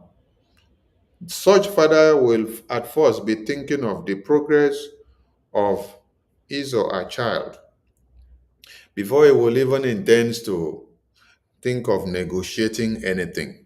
He will think first, my child has a future. My child will be the one to uphold me. My child will be my support. My child will be my light. My child will be my strength in my days where my bones are weak. So why will I sell out my child? You see, these are what the Fulani politicians consider and think of before they do anything. But the Igbo terrorist politicians, what they do is that they don't care about their own. They only want to be relevant in power, and they don't bother whatever happens to the children of Biafra. So let us read. The lawmaker Obinna Agucha said he wrote Speaker Abbas Tajuddin and others on Mr. Kano's deteriorating health, but has yet to receive a reply more than a month. So there was tension on the floor of the House of Representatives on Tuesday as Obinna Agucha, the Labour Party member representing Umuahia North and Umuahia South, Ikwano Federal Constituency of Abia State, clashed with Speaker Abbas Tajuddin over his attempt to draw the attention of the House to the worsening health condition of the detained IPO builder, Mazi Nnamdi Kanu. Did you hear that? The Speaker got angry. Why should you come and draw the entire House attention about Mazi Nnamdi Kanu, that it is not matter of importance and should have not been brought to these very chambers?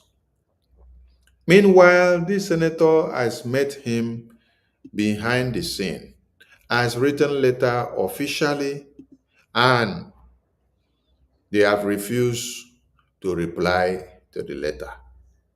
But for a Fulani terrorist who is massacring people in the north, they can assemble the lawmakers, the senators, to go and have a peace deal with them within the next 24 hours. But Mazi Nnamdi Kanu is dying in detention in health. You are only seeing one senator talking. Where are the rest of the senators of the Southeast who connive and endorse the kidnapping of Mazi Nnamdi Kanu so that they can end Biafra?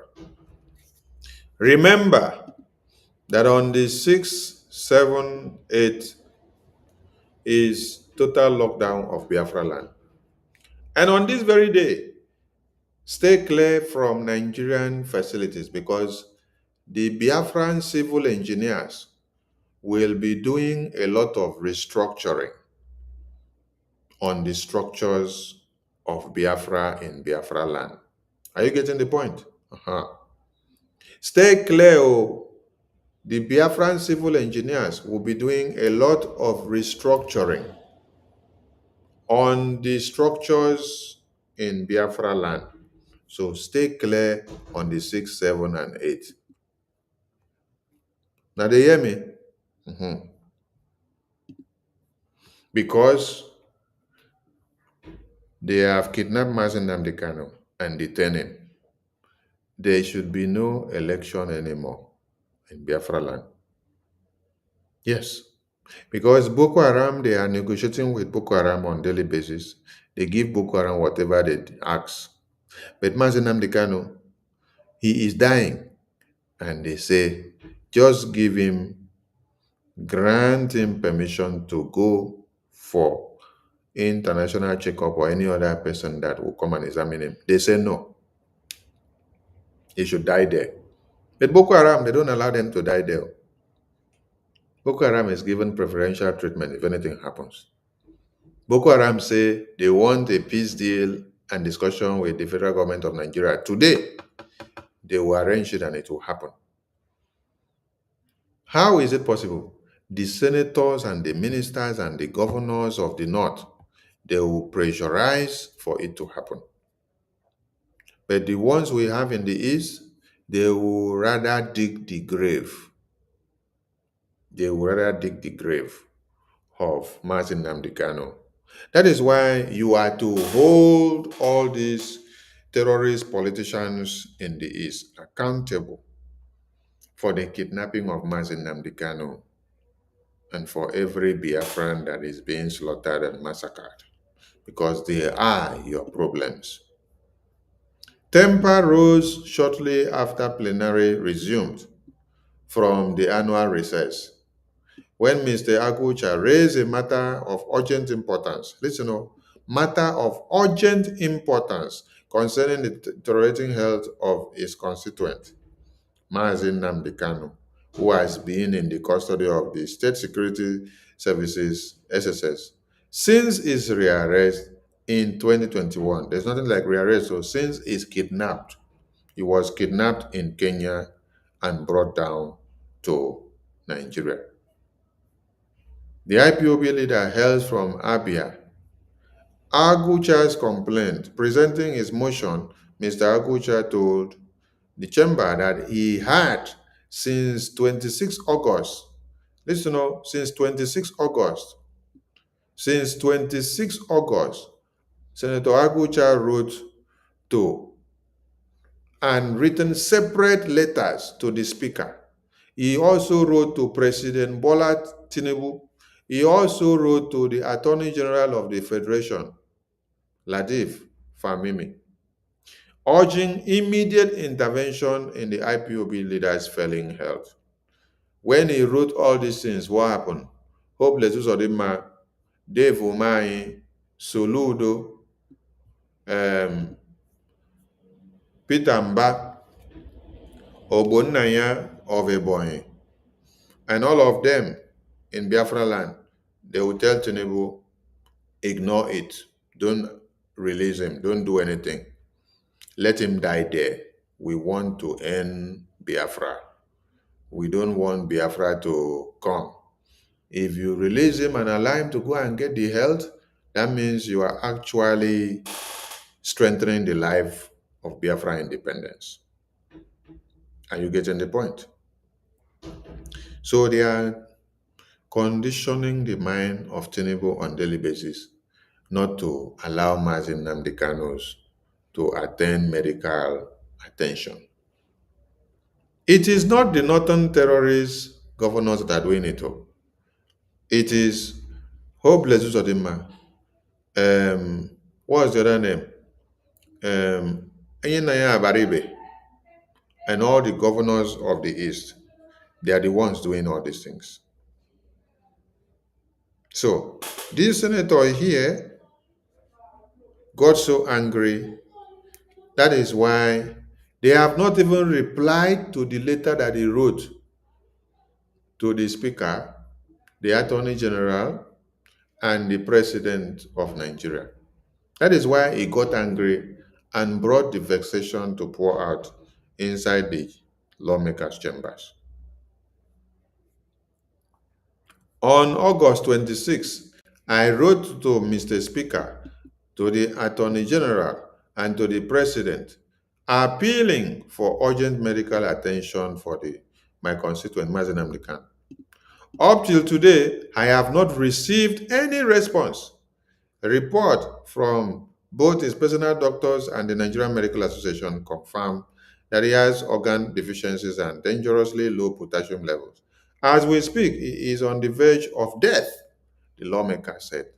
He reminded the House that a court had ordered independent medical examinations of the detained IPOB leader, noting that all three reports, including one commissioned by the court, had confirmed his health critical, and Nigeria don't want to do anything about it.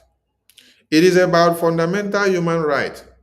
The court has said that only a man who is alive can stand trial, he said. Kanu has not been convicted of any crime and should be granted the same opportunity as others who have traveled abroad for treatment.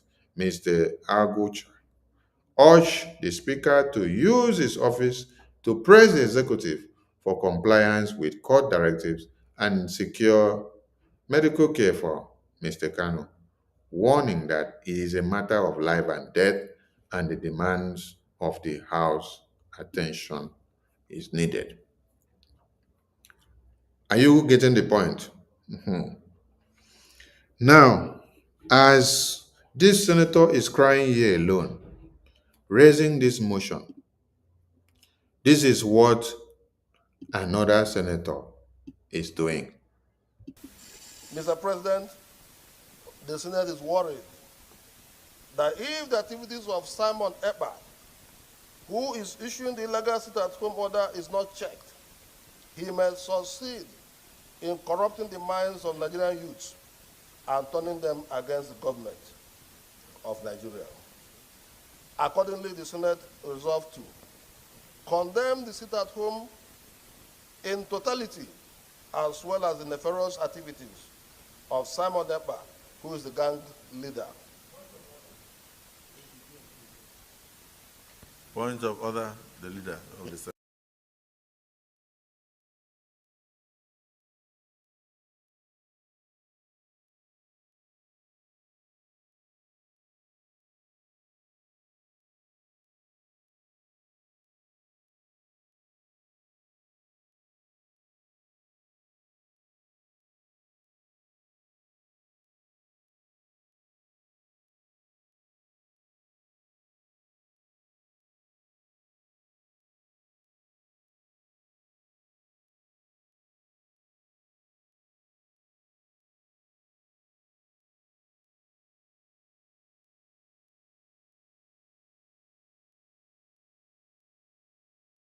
You don't shut me down. You also have the right. Honorable, It is important, Mr. Speaker, that this House when your takes privilege is compromised of the issue of Nnamdi Kanu. that you can bring it up. And I thought that particular position is talking in respect of instances where the issue is beyond your control. But this is not what a letter from you to from yourself to me.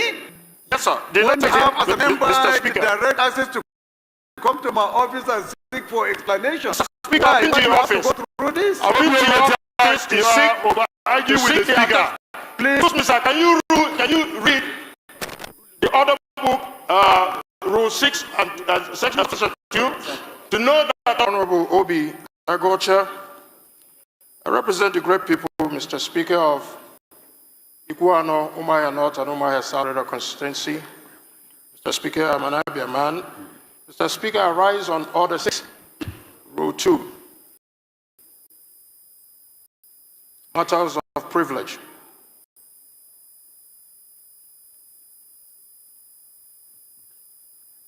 what do you want to... Go ahead. Okay. Thank you, Mr. Speaker, for giving me the opportunity. I wish to draw the attention of Mr. Speaker and the House that on the 26th of August, 2025, I wrote a letter to Mr. Speaker, the House of Representatives, as well as a letter to the Attorney General of the Federation, and a letter to Mr. President, urging for the urgent intervention request the deteriorating health conditions of my constituent, Mazin Nnamdi Kanu. Up until today, Mr. Speaker, I have yet to receive any response from Mr. Speaker, from Mr. President, and from the Attorney General, despite the deteriorating health of Mazi Nnamdi Kanu, whom has been evaluated by his own team of doctors and came up with a report which was attached to the letter that was submitted to Mr. Speaker and to the President, and as well to the Attorney General. Second evaluation has been conducted by the Nigerian Medical Association, and the results even further confirms the deteriorating health of Mazen Nnamdi Kanu, that he has organ deficiencies, low potassium, and that he is, as we speak, on the verge of death.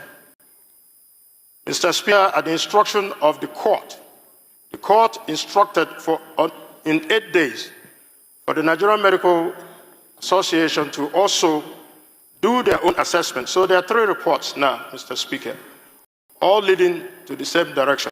I quote the judge. The judge says, "It's only a man who is alive and living can stand trial." Mr. Speaker, this is not politics or any other thing, but it is a fundamental human right that should be ascribed to Mazen Nnamdi Kanu. Most other people in that gap have been given opportunities to even travel overseas to seek medical attention. Mazen Nnamdi Kanu is neither convicted of any crimes in Nigeria and must be protected under the Constitution of the Federal Republic of Nigeria. So, Mr. Speaker, a lot of progress has been made in order to see that the government does the right thing to be able to afford Mazen Nnamdi Kanu the urgent treatment that he needs. It's significant, Mr. Speaker, if otherwise. My dear honorable colleague, yes, sir. I do not see where your privilege is conflicted here. I have not received a letter that I wrote to the Speaker. I'm a member of the House, and my office deserves a response, whether it's positive or not. But as a member, and the letters were received by office on the 27th of August, right here. Is so the letter you wrote to Mr. Speaker's office just a notification? Not a notification, or a demand for a certain action to be taken? Yes, we requested for a certain action, which was to intervene in the medical condition of Mazen Nnamdi Kanu, whom is now, his health condition is deteriorating. If it is something specific to the office of the Speaker, Honorable, I find it a little bit intriguing that you will come by way of a privilege to demand action to be taken. Mr. Speaker, the letter was written. Of the Speaker that you have direct access Mr. Speaker, the letter was written since August 26th. You have direct, unfettered, Honorable. Yes, sir. Unfettered access to my office. This is not the kind of thing that I would expect that will come by way of privilege. It is a matter of privilege. If it is something beyond you, from the outside, but if it is something that is a letter written to my office, you know, a phone call from you, a visit to my office can solve the problem. So I don't think if Mr. Speaker, I've been to your office, Mr. Speaker. So you mean I've you also have submitted the explored letter, all Mr. options Speaker. and opportunities. You couldn't see me except here. I've come to your office, Mr. Speaker. We just resumed today. I don't think we just resumed today, Mr. Speaker. And it's equally important, Mr. Speaker. Please, Honorable. Order, please. Honorable, please. Please be guided. Step it down because it is not the right thing to do. Yes. Please, I beg you. Step it down. Please be guided. Mr. Speaker, it is please be guided. Mr. Speaker, it's a matter of life and death. Please, my constituent right please is be guided. I am trying to tell you the procedure. Of the House, Mr. This Speaker. is not right. Step it down and please. see me if you want any action concerning any letter you have written to me. You don't need Mr. to go Speaker, by way of this. Please be guided. Excuse me, sir. The House rules allows me the latitude to bring an issue of privilege to this House and to the attention of Mr. Speaker. And it is important, Mr. Speaker, that this House only when your takes privilege is compromised of the issue of Mazen Nnamdi Kanu that you can bring it up. And I thought that particular position is talking in respect of instances where the issues is beyond your control. But this is not what a letter from you to from yourself to me. Yes, sir. The when letter you is have, here, as a member, Mr. Speaker, access to come to my office and seek for explanation. Mr. Speaker, why? I've been Why to do your you office. have to go through this? I've been to your office to with the Speaker. Please. Excuse me, sir. Can you read the order book Rule 6 and subsection 2 to know that I also have the right. Honorable, Yes, you do, but please, you you are are ruled out of order. You are ruled out of order. You can sit down, please. I have to. You are ruled out of order, please. Listen to the government. Mr. Speaker. Listen to the government, please. Mr. Speaker. Okay, the announcement. We will present it before the House properly in the course of the week. I understand the pain in the heart of the representative with regards to the subject matter of Nnamdi Kanu, but we'll come properly before the House so that proper hearing will be given to it. I beg that give us the audience, maybe tomorrow or next tomorrow, we'll come to present it again. No problem at all. It's just the procedure that I was challenging, not the substance of the issue. No problem. I will be willing and ready. Anytime you are ready to bring up the matter, thank you. we will do the needful and give you all the time to present. Thank you, Mr. Speaker. You're welcome. Thank you. Okay. Matter of Mazi Nnamdi Kanu reach. The northern governor started shouting. They shout everywhere. Why? Because the people that sold Mazi Nnamdi Kanu out, they have lost their integrity. They have lost the respect that they had. Yes, they have lost the respect that they had from the people that they sold Mazi Nnamdi Kanu to. So they no longer have the respect. You see, Mazi Nnamdi Kanu is dying. And then they are struggling to argue whether his case is important or not important to talk about. But Boko Haram terrorists will wake up today and give Nigerian terrorist government conditions that they should bring the wives of the victims of Boko Haram, which they have killed their husbands, and hand over to them as sex slaves. And Nigerian terrorist government will do it. The news are there in the media, the publications are there, the evidences are there. American government accused Nigeria of this because they are doing it and they have investigated and they are seeing it all. Fact and figures. So the fact that they downplay the issue of a Biafran man, the fact that they downplay the issue of Igbo man who was kidnapped, the same people that kidnap him are the ones pushing to be the one to decide and to make law against somebody that they kidnap. Have you ever seen where a kidnapper now have power against the person that they kidnap? They put the person in detention. They are now deciding how to torture the person again. How and why is that possible? It is possible when you don't have elders and leaders and fathers that can speak for you. When those fathers are actually the ones that sell you out, it is possible. So, Biafrans, it is high time you understand and see and know where your problems are. Your problems are these terrorist Igbo politicians that kidnapped Mazi Nnamdi Kanu and sold him out. As they sold him out, that is why anytime they see and hear about somebody coming up to talk about the release of Mazi Nnamdi Kanu, they are all shivering in their panties. They are shivering because they know if Mazi Nnamdi Kanu comes out now, they are all doomed. So they rather want him dead because they don't want to see Biafra come to be. They all had agreement with Nigerian government that they should continue to fight against Biafra and should not allow Biafra to come to fruition. But we have declared Biafra. And we are reminding them, for this very act of them playing ping pong with Mazi Nnamdi Kanu and many other reasons, and for the fact that Biafran people had declared the restoration of independence in 2nd December. Biafra land will be under lock and key on the 6th, on the 7th, and on the 8th of November. No Nigerian elections in Biafra land. This is Biafra territory. Take Nigerian elections back to the north. Take it to the south. Take it to the middle belt. Nothing in Biafra land. Every Biafran should inform their families.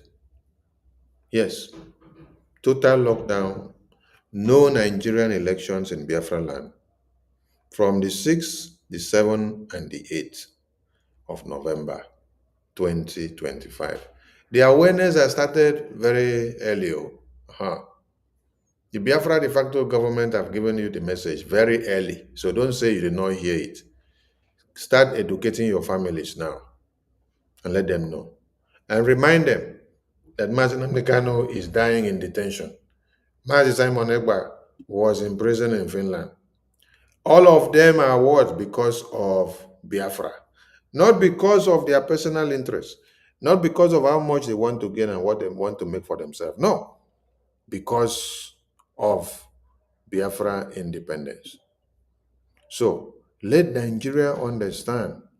And you as a Biafran, make your voices heard by speaking in a loud voice of dissociating yourselves and canceling everything and anything that speaks Nigeria in Biafra land. I salute all Biafrans. And I want everyone to understand that it is only in Biafra land that Biafrans are not running away from their ancestral land to go to Cameroon to go and become refugees. But in every other part of Nigeria, it is happening. It is happening in Kwara, it is happening in Borno, it is happening in Plateau, it is happening in Kano, it is happening in Kaduna, it is happening in Benue, it is happening in Niger State. It is only in Biafra land that Biafrans are not running away from their ancestral land to go to Cameroon to go and seek refuge. Who is making it happen? It is the Biafra Defense Forces. That brings me to the men and women that are standing their ground to make this happen. So, when you see them, you have to give kudos to them. Because without these men here, Biafra land would have been overrun. Yes. Because these governors that you see here, they cannot help you. The governors you see, the senators you see, they cannot help you. It is only the Biafra Defense Forces that have been able to help you. It is only Biafra Defense Forces that are defending and protecting Biafra land. It is only Biafra Defense Forces that are taking the bullet for Biafra land to be safe. It is because of Biafra Defense Forces that you are not running away from your homes. People that are running away from Kwara now, Borno, ask them, where is the Nigerian army and police that are supposed to protect you? Where are your vigilantes that are supposed to protect you? But these are the same Biafra Defense Forces that they tell you you must hate them. You must see them as evil. You must kill them because they must always want to use you to destroy your own savior, your own salvation. It is only in Biafra land that you are not running away from your ancestral home to go and seek refuge in Cameroon. And it will continue to remain so, and it will be better off. So for the Biafra Defense Forces to do their work very well, we urge every Biafran to come and give them the support that is needed. Don't stand on defense, because defense cannot help you.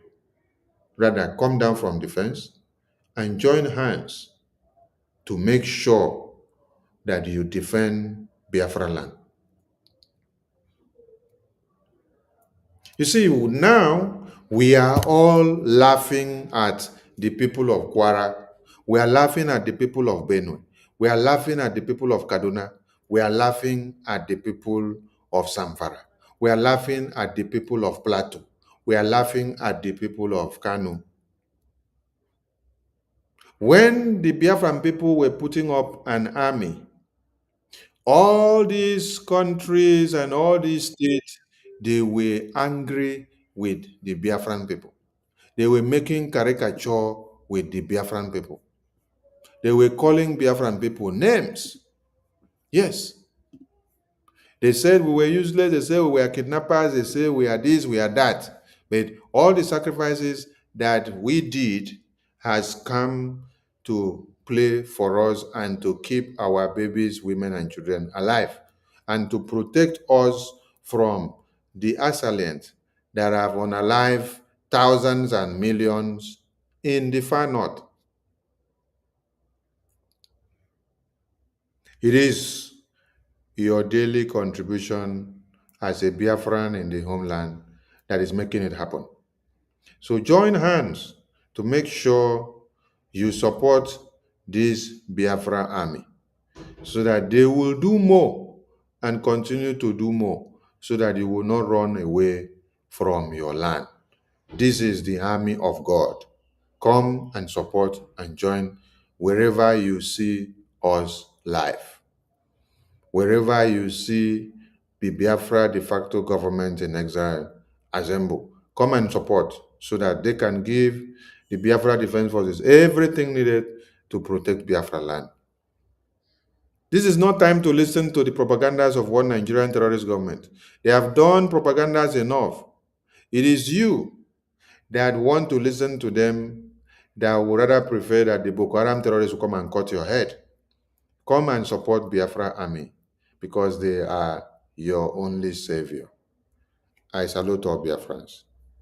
And everyone should remember that the 6th, the 7th, the 8th is total lockdown in Biafra land.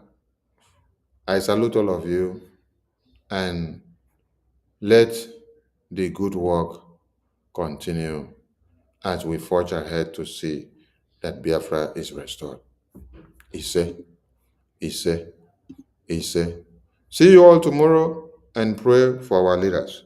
And remember that there is a prayer on ground where every Biafran is mandated to pray and break the yoke of those that use egg to do caricature and to do juju against our leaders that are in detention. You are to use egg and do prayer every day. You are to pray for 1 week.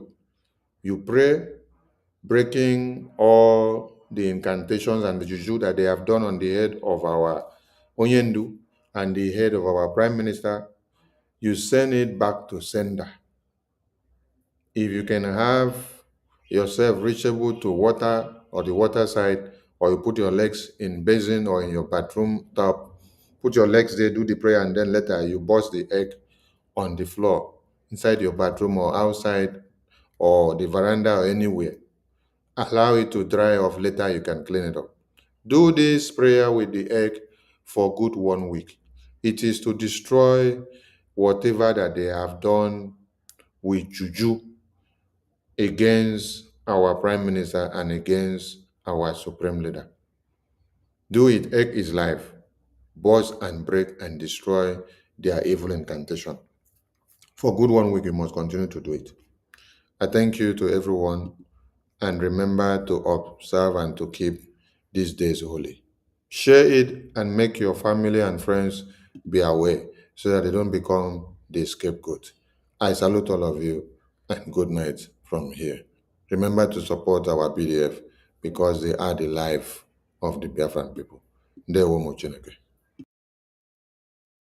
Into that very territory, then ESN will continue to do their work. And I have commended them earlier and allow me to do so again at this very moment. I commend the men and women, not just of our high command, but also of the Eastern Security Network that successfully pursued and apprehended a notorious Fulani bandit by the name Mohammed Isa. We have the videos. For those of